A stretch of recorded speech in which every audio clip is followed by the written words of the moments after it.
بسم اللہ الرحمن الرحیم۔ تمام تعریفیں اللہ رب العالمین کے لیے ہیں جو دلوں کو قرآن کے نور سے زندہ رکھتا ہے، بے شک، اور ہمیں اپنے کلام کے مطالعے کی توفیق عطا فرماتا ہے۔ اے اللہ، تیرا شکر ہے کہ تو نے ہمیں پھر سے ایک مرتبہ قرآن سے جڑنے، سمجھنے اور سیکھنے کے لیے اس محفل میں جمع کیا۔ اللہ کے محبوب صلی اللہ علیہ وسلم پر درود و سلام ہو، جن کے ذریعے ہمیں قرآن جیسی عظیم نعمت ملی۔ بے شک، اما بعد، السلام علیکم ورحمۃ اللہ وبرکاتہ۔ مطالعہ قرآن کلاس میں آپ سب کا دل کی گہرائیوں سے خیر مقدم ہے۔ اللہ آپ سب کی حاضری کو قبول فرمائے، جتنے بھی لوگوں نے آج کلاس کو جوائن کیا ہے، اور اس وقت کو آپ کے اور ہمارے لیے باعث ہدایت بنا دے۔ یہ جو ہم آج یہاں اکٹھا ہیں، اللہ تعالیٰ اس میں ہمیں ہدایت نصیب فرمائے۔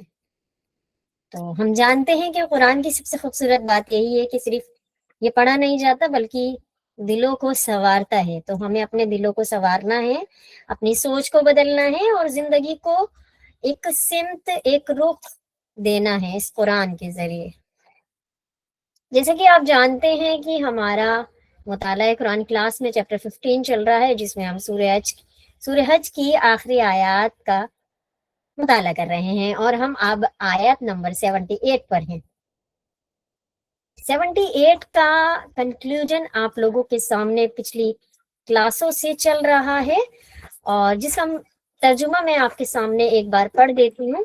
اللہ کی راہ میں جہاد کرو جیسے کہ جہاد کرنے کا حق ہے، اس نے تمہیں اپنے کام کے لیے چن لیا ہے، اور دین میں تم پر کوئی تنگی نہیں رکھی۔ قائم ہو جاؤ اور اپنے باپ ابراہیم کی ملت پر، اپنے باپ ابراہیم کی ملت پر۔ اللہ نے پہلے بھی تمہارا نام مسلم رکھا تھا، اور اس قرآن میں بھی تمہارا یہی نام ہے، تاکہ رسول تم پر گواہ ہو اور تم لوگوں پر گواہ۔ تو نماز قائم کرو، زکوٰۃ دو، اور اللہ سے جڑ جاؤ، وہ ہے تمہارا سرپرست، بہت ہی اچھا ہے وہ سرپرست، اور بہت ہی اچھا ہے وہ مددگار۔ تو پچھلی کلاسز میں بھائی مواحد زیر نظر کر رہے ہیں ہمارے لیے اس میں کچھ پوائنٹس، انہی کے ذریعے جانتے ہیں آگے کے کچھ پوائنٹس جو کہ رہ گئے ہیں۔ تو میں گزارش کروں گی بھائی مواحد سے کہ وہ پلیز آئیں اور کلاس کو آگے کنٹینیو کریں۔ السلام علیکم۔ وعلیکم السلام ورحمۃ اللہ۔ الحمد للہ رب العالمین والصلاة والسلام علی رسول الامین، حسبنا اللہ ونعم الوکیل، رب اشرح لی صدری ویسر لی امری واحلل عقدۃ من لسانی یفقہوا قولی۔ سورہ حج کی آخری آیت کا ہمارا مطالعہ چل رہا ہے، اور جو کل ہم نے اس میں پورشن کور کیا تھا وہ تھا اللہ تعالیٰ کی راہ میں جہاد، جد و جہد۔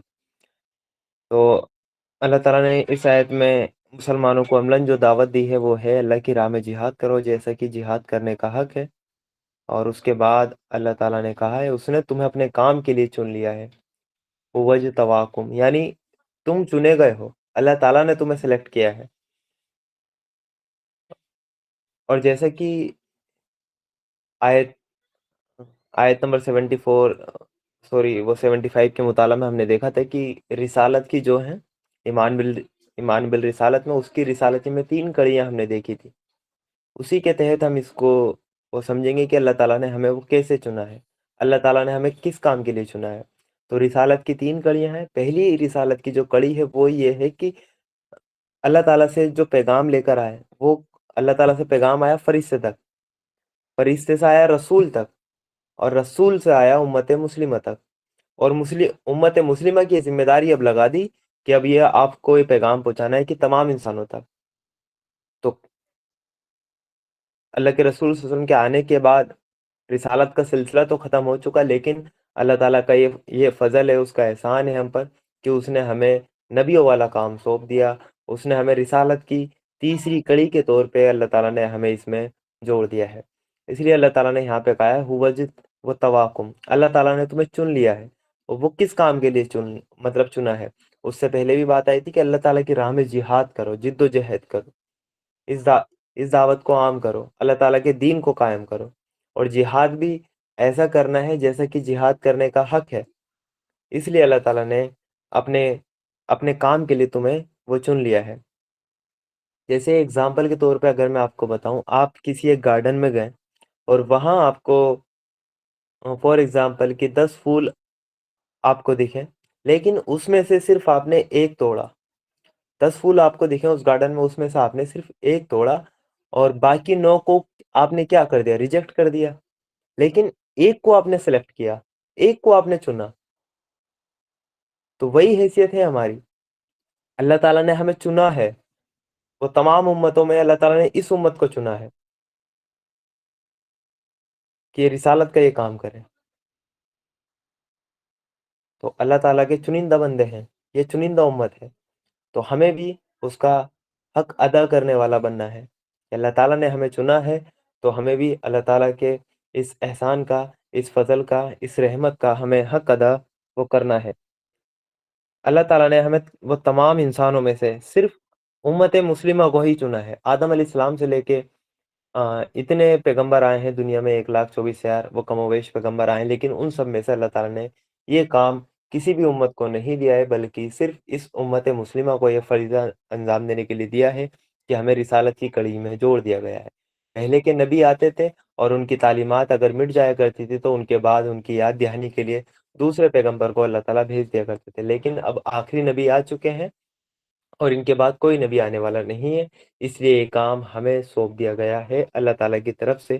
اس لیے اللہ تعالیٰ نے یہاں پر کہا وَوَجْتَبَاكُمْ، کہ اللہ تعالیٰ نے تمہیں چن لیا ہے اپنے کام کے لیے، کہ اللہ تعالیٰ نے وہ چنا ہے. اور اسی مضمون کی آیت ہمیں ملتی ہے سورہ بقرہ آیت نمبر 143 میں. اللہ تعالیٰ نے کہا ہے اور ہم نے تم کو امت وسط بنایا، یعنی بہترین امت تم کو بنایا، تم وہ بہترین امت ہو. اللہ تعالیٰ نے خود کہا ہے سورہ بقرہ آیت نمبر 143 میں. اور اسی کی آیت ہمیں سورہ آل عمران آیت نمبر 110 میں اللہ تعالیٰ نے اس میں فرمایا تم بہترین امت ہو جسے لوگوں کے لیے نکالا گیا ہے. اللہ تعالیٰ نے ہمیں بہترین امت کہا ہے، ہمیں اللہ تعالیٰ نے وہ چنا ہے اور ہمیں لوگوں کے لیے نکالا گیا ہے. لوگوں کی رہنمائی کے لیے ہم میدان میں لائے گئے ہیں، لوگوں کی ہدایت کے لیے ہم میدان میں لائے گئے ہیں. اور ہم کیا کرتے ہیں؟ برائی سے روکتے ہیں اور نیکی کا حکم دیتے ہیں اور اللہ تعالیٰ پر ایمان رکھتے ہیں. یہ ہماری خاصیت ہے، اس لیے ہیں ہم بہترین امت. اسی آیت میں اللہ تعالیٰ نے بتا دیا کہ تم برائی سے روکتے ہو اور نیکی کا حکم دیتے ہو اور اللہ پر ایمان رکھتے ہو. اگر ہم میں یہ خوبی نہیں ہے، یہ صفات نہیں ہے، ہم برائی سے نہیں روکتے، ہم نیکی کا حکم نہیں دیکھتے، نیکی کا حکم ہم نہیں دیتے اور اللہ پر ایمان ہم نہیں رکھتے، تو ہم بہترین امت نہیں ہیں. ہم بہترین امت پھر نہیں ہے. بہترین امت وہ ہے کہ جن لوگوں میں یہ کوالٹیز بھی ہوں، وہ نیکی کا حکم دیتے ہوں، برائی سے روکتے ہوں اور اللہ پر ایمان رکھتے ہوں. تو اللہ تعالیٰ نے ان لوگوں کو چنا ہے، ان لوگوں کو سلیکٹ کیا ہے. تو اللہ تعالیٰ کے اس فضل پہ آپ کو وہ خوشیاں منانی چاہیے کہ اللہ تعالیٰ نے ہمیں سلیکٹ کیا ہے. بڑے سے بڑے نبی نے اس امت میں پیدا ہونے کے لیے دعائیں کی ہیں. اللہ تعالیٰ نے فری میں ہمیں یہ اس امت میں پیدا کر دیا. ہمیں اس کا کتنا احسان مند ہونا چاہیے. ہمیں تو اپنا دن رات ایک کر دینا چاہیے اس کے کام کے لیے کہ اللہ تعالیٰ نے ہمیں جس کام کے لیے چنا ہے وہ کام کو ہم ادا کرنے والے بن جائیں. ایسا نہ ہو کہ اللہ تعالیٰ نے ہمیں جس کام کے لیے ہائر کیا ہے ہم اسی کام کو بھول جائیں. ایک باس ہے، ایک کمپنی کا اونر ہے یا HR ہے، وہ اگر کسی کو ریکروٹ کرتا ہے اپنی کمپنی میں، کسی کو ہائر کرتا ہے تو اس کے اندر کچھ کوالٹیز دیکھتا ہے. اس کو جو ہائر کرتا ہے اس سے وہ کچھ کام لینا چاہتا ہے. اگر وہ بندہ ہائر ہونے کے بعد اس کی سیلری بھی طے ہو جائے کہ آپ کو 1,00,000 روپے پر منتھ ملیں گے، وہ ہائر ہونے کے بعد وہ کمپنی میں وہ جاب پر آنے کے بعد وہ اپنا کام نہ کرے جس کام کے لیے اسے ہائر کیا گیا ہے، تو باس کیا کرے گا؟ اسے فائر کر دے گا، اسے نکال دے گا، اسے اپنی کمپنی سے وہ نکال دے گا. ایسے ہی اللہ تعالیٰ نے کہا هُوَ اجْتَبَاكُمْ، اس نے تمہیں اپنے کام کے لیے چن لیا ہے. اللہ تعالیٰ نے ہمیں ہائر کیا ہے. اگر ہم پھر بھی اللہ تعالیٰ کا وہ کام نہ کریں جس کے لیے ہم چنے گئے ہیں تو کیا ہوگا؟ ہم فائر کر دیے جائیں گے، ہم بھی نکال دیے جائیں گے. اللہ تعالیٰ نے سورہ محمد میں کہا ہے اگر تم یہ کام نہیں کرتے تو ہم کیا کریں گے؟ تمہیں ہٹائیں گے اور تمہاری جگہ دوسرے لوگوں کو لے آئیں گے جو تم جیسے نہیں ہوں گے. وہ اللہ تعالیٰ سے محبت کرتے ہوں گے اور اللہ تعالیٰ ان سے محبت کرتا ہوگا. تو یہ کام ہمیں کرنا ہے، یہ ذمہ داری ہمیں اٹھانی ہے.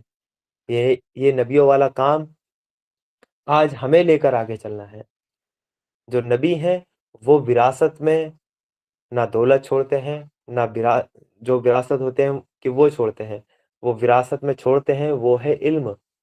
اور انبیاء کے وارث کون ہوتے ہیں؟ وہ علماء ہوتے ہیں، علم والے لوگ ہوتے ہیں جن کے پاس وہ علم ہوتا ہے. تو ہمیں بھی انبیاء کا وارث بننا ہے، ہمیں بھی انبیاء کا وارث بننا ہے، وہ علم حاصل کرنا ہے. اور اللہ تعالیٰ کا جو کام ہے، جو اس کی راہ میں جہاد ہے، اور جیسا کہ جہاد کرنے کا حق ہے، ہمیں یہ حق ادا کرنا ہے. اس لیے ہم سلیکٹ کیے گئے ہیں، اس لیے اللہ تعالیٰ نے ہمیں چنا ہے تمام انسانوں میں. آپ کی اگر کسی بڑی کمپنی میں اگر آپ کی جاب لگتی ہے تو آپ کی جو خوشی کے کوئی ٹھکانے نہیں رہتے کہ مجھے فلاں کمپنی میں کہ فلاں وہ MNC میں میری جاب لگ گئی، وہاں اتنا پیکیج ہے، اور تو آپ اسے گرو سے سب کو بتاتے ہو اور اس کمپنی میں خوب محنت کرتے ہو اور اونچی پوسٹ پہ جانے کی آپ کوشش کرتے ہو. کیوں؟ کیونکہ وہ کمپنی بڑی ہے. اور جس کو اللہ تعالیٰ نے چنا ہو وہاں آپ محنت نہ کریں، وہاں آپ کو اپنے اوپر گرو نہ ہو، وہاں آپ کو پراؤڈ فیل نہ ہو، وہ کام آپ نہ کریں کہ جس کے لیے آپ چنے گئے ہوں، تو کیا ہوگا؟ اللہ تعالیٰ پھینک دے گا. یہ وہی رول ہے جو کہ ہم اپنی زندگی میں اپناتے ہیں. ہماری زندگی میں آپ خود دیکھیں کہ ہمارے پاس وہ جتنی بھی چیزیں ہیں، اگر وہ چیز اپنا مقصد پورا نہیں کرتی، اپنا کام نہیں کرتی، تو ہم اس چیز کو اٹھاتے ہیں اور کباڑے میں دے کر مارتے ہیں. ہم نے جو LED جو بلب لگا رکھے ہیں، اگر یہ روشنی دینا بند کر دیں، اگر یہ لائٹ دینا بند کریں، تو ہم کیا کریں گے؟ ایک بار تو کوشش کریں گے کہ یہ ریپیئر ہو جائے، لیکن جب ہاتھ کھڑے ہو جائیں گے کہ بھئی یہ ریپیئر بھی نہیں ہو سکتا، تو ہم اس کو کیا کریں گے؟ اس کو کباڑ میں ڈال دیں گے. ہمارا جو فین ہے جو کہ ہوا دینے کے کام آتا ہے، اور یہ ہوا دینا اگر بند کر دے، یہ اپنا کام کرنا بند کر دے، تو ہم اس فین کو اتاریں گے اور اس کو کباڑ میں ڈال دیں گے اور اس کی جگہ ہم دوسرا فین لگائیں گے. ہماری جتنی بھی چیزیں ہیں ہم ان کے ساتھ یہی رویہ اپناتے ہیں. تو ویسے کیا اللہ تعالیٰ ایسا نہیں کرے گا کہ اللہ تعالیٰ نے ہمیں سلیکٹ کیا ہے، لیکن ہم وہ کام نہ کریں جس لیے ہم وہ سلیکٹ ہوئے ہیں وہ اللہ تعالیٰ کے ہاں وہ کام ہم نہ کریں، تو اللہ تعالیٰ کوشش کریں گے کہ ان کی اصلاح ہو جائے، یہ مان جائیں، یہ آج بھی مطلب کی باز آ جائیں، یہ توبہ کر لیں.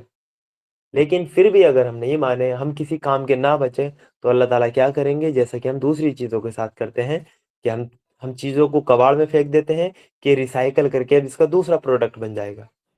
ایسے ہی اللہ تعالیٰ ہمیں ریسائیکل نہیں کرے گا، ہم سے دوسرا پروڈکٹ نہیں بنائے گا، کیونکہ امتحان صرف ایک بار ہے. اللہ تعالیٰ ہمیں پکڑے گا اور جہنم میں ڈال دے گا کہ یہ ویسٹ ہے، یہ کباڑا ہے، یہ کسی کام کے نہیں ہے. تو جہنم اس لیے بھری جائے گی، وہ لوگ ہوں گے جو اپنا مقصد پورا نہیں کریں گے، وہی لوگ جہنم میں جائیں گے. تو ہمیں یہ دیکھنا ہے کہ ہم اپنا مقصد پورا کر رہے ہیں یا نہیں کر رہے. اللہ تعالیٰ نے جو ذمہ داری ہم پر عائد کی ہے اس کو ہم پورا ادا کرنے والے ہیں یا نہیں ہیں، یہ ہمیں دیکھنا ہے. ہمیں دین کا سپاہی بننا ہے، اس دین کی دعوت کو ہمیں آگے تک لے کر جانا ہے. اور یہ اللہ تعالیٰ مخاطب ہے ایمان والوں سے.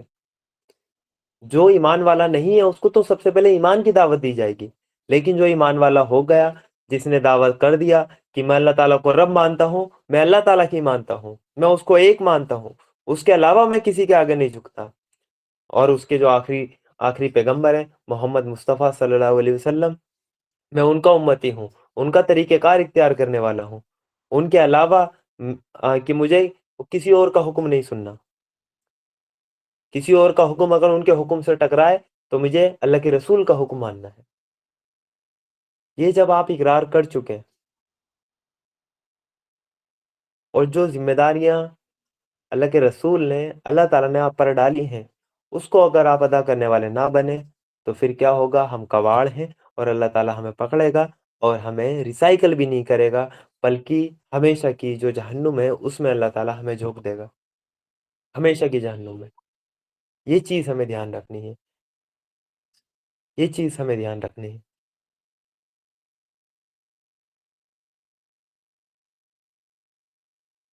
سورہ آل عمران آیت نمبر 110 میں اللہ تعالیٰ نے جو کہا تھا کہ تم بہترین امت ہو جسے لوگوں کے لیے میدان میں نکالا گیا ہے، تم نیکی کا حکم دیتے ہو، برائی سے روکتے ہو۔ اس آیت کو ہم تھوڑا سمجھیں، نیکی کا حکم دیتے ہیں، نیکی کی طرف دعوت نہیں دیتے، امر بالمعروف نہیں کرتے۔ امر بالمعروف ہوتا ہے نیکی کی دعوت دینا، امر بالمعروف ہوتا ہے کہ نیکی کا حکم دینا، امر مانے حکم ہوتا ہے، لیکن دعوت الی الخیر، نیکی کی طرف، خیر کی طرف دعوت دینا، تو اللہ تعالیٰ نے دعوت الی الخیر نہیں کہا کہ یہ نیکی کی طرف دعوت دیتے ہیں، بلکہ یہ کہا امر بالمعروف، یہ نیکی کا حکم دیتے ہیں۔ اس سینٹینس پہ آپ تھوڑا غور و فکر کریں، جس کے لیے اللہ تعالیٰ نے آپ کو بہترین امت بنایا ہے، لوگوں کے لیے، لوگوں کی رہنمائی کے لیے، ہدایت کے لیے آپ کو میدان میں لایا گیا ہے، اور جو اللہ تعالیٰ نے پہلی ہی صفات بتائی نیکی کا حکم دینا، تو آپ سوچیں کیا کوئی امت مسلمہ میں سے نیکی کا حکم دے رہا ہے آج کے ٹائم میں یا نہیں؟ حکم کون دیتا ہے؟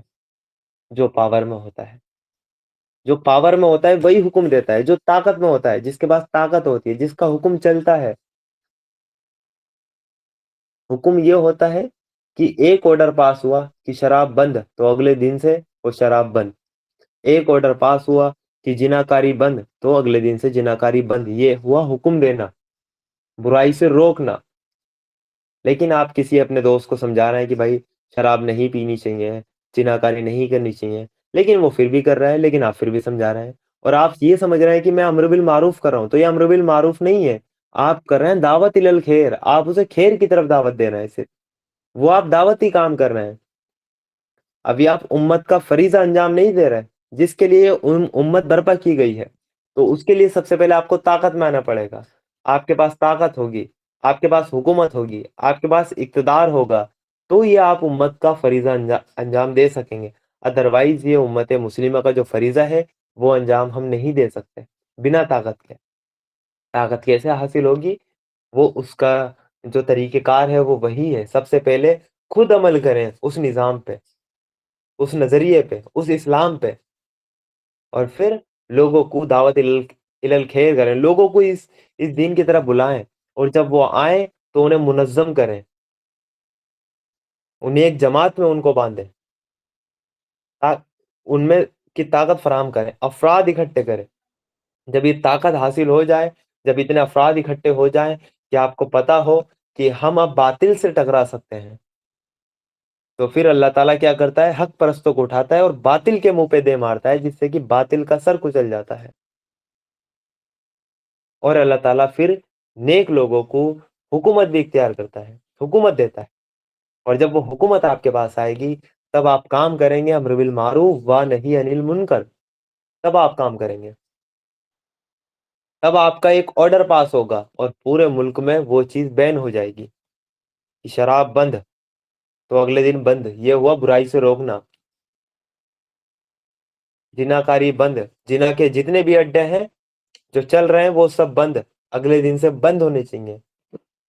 یہ ہوا برائی سے روکنا، یہ کام کرنا ہے، یہ فریضہ انجام ہمیں دینا ہے، اور یہ کام ہم کس لیے کرتے ہیں؟ اسی آیت میں بتا دیا کہ اللہ تعالیٰ پر ایمان رکھتے ہیں، ہمارا ایمان اللہ تعالیٰ پر ہے، ہم یہ کام کسی کے لیے نہیں کرتے، ہم یہ کام صرف اللہ تعالیٰ کی رضا کے لیے کرتے ہیں، صرف اللہ تعالیٰ کی رضا کے لیے یہ کام کرتے ہیں۔ تو خوشیاں مناؤ، وہ جشن مناؤ کہ اللہ تعالیٰ نے تمہیں چن لیا ہے، ہوز تواکم، تم چنے گئے ہو، تم سلیکٹڈ اللہ تعالیٰ کے بندے ہو، اب کوئی معمولی انسان نہیں ہے، آپ پر بھاری ذمہ داری ہے، خوشیاں بھی منانی ہے اور اس کا حق بھی ادا کرنا ہے، اس کا حق بھی ادا کرنا ہے، حق ادا کرنے کی پوری پوری کوشش ہمیں کرنی ہے۔ ہم اپنا جو بیسٹ ہے وہ تو ہم اللہ تعالیٰ کے دین کو دیں، ہم فارغ ٹائم، جو خالی ٹائم ہوتا ہے وہ اللہ تعالیٰ کے دین کو دیتے ہیں۔ ہم سوچتے ہیں کہ درس ہم نے سن لیا، ہم نے مطالعہ ہم نے سن لیا، تو کیا ہم نے اپنی ذمہ داری ادا کر دی؟ یہ آپ نے ذمہ داری ادا نہیں کی۔ یہ تو بڑے چھوٹے لیول کی بات ہو گئی، جو آپ کو بڑے بڑے لیول کی باتیں لگتی ہیں، کام تو بہت کچھ کرنا ہے، بہت کچھ کام کرنا ہے۔ سوشل میڈیا پہ حدیث پوسٹ کر دی، ایک دو لوگوں کو بتا دیا، تھوڑا سا لیکچر دے دیا، درس دے دیا، ہو گیا کام؟ نہیں۔ یہ نہیں ہے کام، اصل کام کچھ اور ہے، وہ آپ کو کرنا ہے، بھاری ذمہ داری ہے، ایک ایک بندے تک اس پیغام کو پہنچانا ہے۔ انسان 24 گھنٹے یہی سوچتا رہے کہ میں اس پیغام کو لوگوں تک وہ کیسے ٹرانسفر کر سکتا ہوں، میں اپنی ذمہ داری سے کیسے ادا ہو سکتا ہوں، کیونکہ آیت کے آخر میں بھی آئے گا، جو کہ انشاءاللہ کل ہم اس کو ڈیٹیل سے سمجھیں گے، جو کہ یہ پورشن ہے، تاکہ رسول تم پر گواہ ہو اور تم لوگوں پر گواہ ہو۔ تو ہمیں آخرت میں گواہی دینی ہے کہ اللہ تعالیٰ ہم نے ان تک پیغام پہنچا دیا تھا، لیکن کیا ہم اس گواہی دینے کی حیثیت میں ہیں؟ اس امت کو برپا وہ کیا گیا تھا لوگوں کی رہنمائی کے لیے، لوگوں کی ہدایت کے لیے، لیکن بدقسمتی سے یہ اس امت کو خود ہی رہنمائی کی اور خود ہی ہدایت کی ضرورت پڑ گئی، خود ہی رہنمائی کی اور خود ہی ہدایت کی ضرورت پڑ گئی۔ ہمیں تو لوگوں کے لیے نکالا گیا تھا۔ اب ہمیں یہی پتہ نہیں چلتا کہ پہلے اپنوں کو سمجھائیں یا پہلے دوسروں کو سمجھائیں۔ اپنے ہی گھر میں آگ لگی ہوئی ہے۔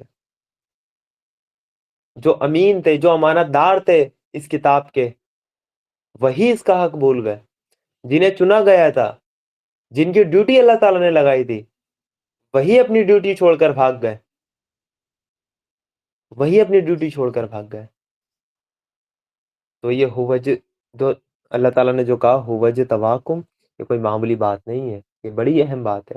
اس کو ہم سوچیں، ہم تنہائی میں بیٹھیں کہ کیا اللہ تعالیٰ نے جو ہمیں چنا ہے ہم اس کا حق ادا کر رہے ہیں یا نہیں کر رہے ہیں۔ تنہائی میں ہر انسان اپنی غار ہیرا میں جائے۔ اللہ کے رسول صلی اللہ علیہ وسلم نبوت کے اعلان سے پہلے غار ہیرا میں جا کر بیٹھتے تھے، تنہائی پسند ہو گئے تھے، وہاں جا کر سوچا کرتے تھے، وہاں جا کر سوچا کرتے تھے کہ اتنے مسائل ہیں، اس دنیا کا رب کون ہے، خالق صرف ایک ہے، وہ اس کو جانتے تھے۔ تو ہمیں بھی ٹھنڈے دماغ سے سوچیں، اپنی اپنی غار ہیرا میں آپ بیٹھیں جا کر اور دیکھیں کہ ہمیں کون سے راستے پہ چلنا ہے۔ ہمیں اللہ تعالیٰ کے دین کا سپاہی بننا ہے یا ہمیں اپنی دنیا بنانی ہے۔ ٹھنڈے دماغ سے سوچیں، فیصلہ ہمارا ہے۔ اللہ تعالیٰ نے کوئی زور زبردستی نہیں رکھی ہے، کوئی کسی کے اوپر کوئی پریشر نہیں ہے، لیکن ایک بار آپ سوچ سمجھ کر فیصلہ کر لیں تو پھر پوری زندگی آپ اسی کے مطابق گزار دیں،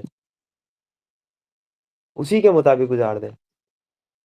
آپ اگر کسی کو اپنے یہاں جاب پر رکھتے ہیں یا مزدوری پر رکھتے ہیں اور وہ اپنا کام نہ کرے اور سیلری لینے کے لیے آپ سے آ جائے، اس کو یہ پتہ بھی نہ ہو کہ مجھے کام کیا کرنا ہے، آپ نے کسی کو مزدوری پہ رکھا، کسی کو اپنے یہاں جاب پہ رکھا، اس کو آپ نے بتا دیا تھا لیکن اس نے نہیں سنا دھیان سے، یا اس کو پتہ ہی نہیں، بعد میں وہ سیلری لینے کے لیے آ رہا ہے کہ ہمیں سیلری دے دیجیے، نہ اس نے کام کیا، اور اس سے پوچھ رہے ہیں کہ آپ کو کام کیا کرنا تھا، اسے کام کا بھی نہیں پتا، تو کیا آپ ایسے شخص کو سیلری دیں گے؟ آپ اس کے دو ماریں گے اور اس کو بھگائیں گے۔ جس کام کے لیے رکھا تھا وہ کام تو وہ تجھے یاد بھی نہیں، فالتو کے کام تو نے کیے، تو آپ اس کو سیلری نہیں دیں گے۔ ایسے ہی اگر اللہ تعالیٰ نے ہمیں چنا ہے، ہمیں سلیکٹ کیا ہے اپنے کام کے لیے، اللہ تعالیٰ نے اپنے کام کے لیے چنا ہے، اس نے تمہیں اپنے کام کے لیے چن لیا ہے، اگر آپ وہ کام نہ کریں اور سیلری لینے کے لیے آخرت میں ہم امید رکھیں کہ اللہ کے رسول صلی اللہ علیہ وسلم ہماری شفاعت کرائیں گے اور اللہ تعالیٰ ہمیں جنت دے گا، اور ایمان تو ہم لے آئیں، یہ امید رکھ کے اگر ہم آخرت میں جائیں گے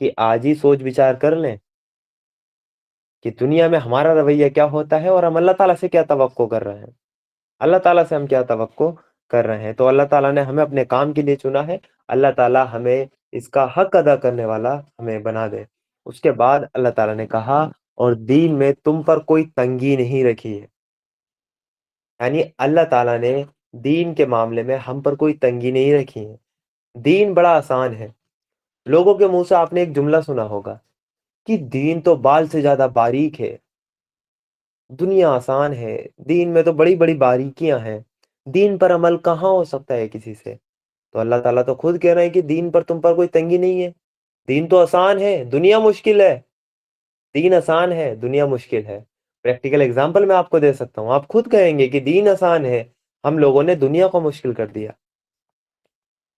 اللہ تعالیٰ نے یہ کہنا ہے کہ دین میں تم پر کوئی تنگی نہیں رکھی، یعنی تمہاری جو زندگی ہے جو بیکار کی پابندیاں لوگوں نے اپنے اوپر لگا رکھی ہیں، بنا بات کے پابندیاں، معاشرے کے چکر میں آ کے اپنے اوپر پابندیاں لگا دی، اللہ تعالیٰ نے ان سب سے آزاد کر دیا۔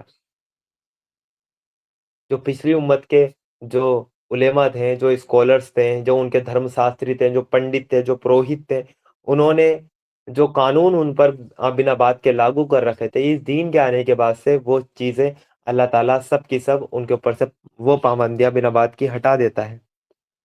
اس دین میں نہ کسی پہ سوچنے سمجھنے کی پابندی ہے، نہ عقل کا استعمال کرنے کی پابندی ہے،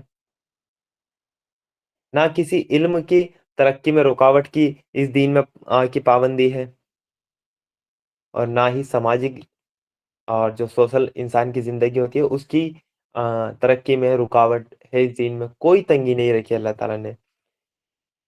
ایک سادہ سا ہمیں عقیدہ بتا دیا کہ اللہ کو مانو، رسول کو مانو، آخرت کو مانو، اللہ کی کتابوں کو مانو، فرشتوں کو مانو، سادہ سا عقیدہ ہمیں بتا دیا۔ ہمیں قانون اللہ تعالیٰ نے دے دیے، یہ حلال ہے، یہ حرام ہے، یہ کام کرنا ہے، یہ کام نہیں کرنا ہے، اور جتنی جس کی استطاعت ہے اس کے مطابق وہ عمل کرے۔